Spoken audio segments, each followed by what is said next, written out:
আসসালামু আলাইকুম, সবাই কেমন আছেন? আজকে গ্রাম বাংলার অতি পরিচিত প্রাচীন একটি পুরনো শাকের গল্প আপনাদের সামনে তুলে ধরছি।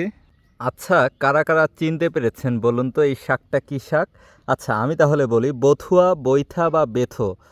এটি হচ্ছে মূলত একটি আগাছা, সেই সাথে এটি একটি শীতকালীন জনপ্রিয় শাক। আগে ছিল আগাছা, কিন্তু বাঙালি এটিকে শাকে রূপান্তর করেছে।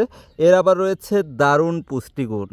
গ্রাম বাংলায় এটি প্রচুর পরিমাণে পাওয়া যায়, পৃথিবীর অন্য দেশেও এই বথুয়া শাক পাওয়া যায়। ভারতীয় বাংলায় একে বেথো শাক বলা হয়, অন্যান্য স্থানীয় নাম হচ্ছে বাইত্যা শাক, বেথে শাক, ভাইত্যা শাক, ভেতে শাক ইত্যাদি। দেহ গঠন করে বথুয়া শাক ক্যালসিয়াম, পটাশিয়াম, ফসফরাস, ম্যাগনেসিয়াম এবং জিঙ্কের মতো গুরুত্বপূর্ণ উপাদান ধারণ করে এই গাছটি, যা আমাদের দেহ গঠনে সহায়তা করে। এছাড়াও এতে থাকা বিভিন্ন ভিটামিন আমাদের শরীরকে রাখে সুস্থ, একই সঙ্গে দেহের কোষের ক্ষয় রোধ করে ও কোষকলার সুস্থতায় সাহায্য করে। বথুয়া শাক অ্যামিনো অ্যাসিড সমৃদ্ধ।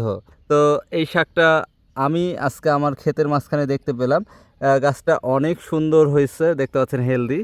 আর গ্রামের ভাষায় এটিকে কি বলে বলুন তো? এটি আমাদের আঞ্চলিক ভাষায় বলা হয় তরাই। এটি পুরোপুরি হয় নাই, এটি হবে, ফুলে আসছে, জ্বালা আসছে।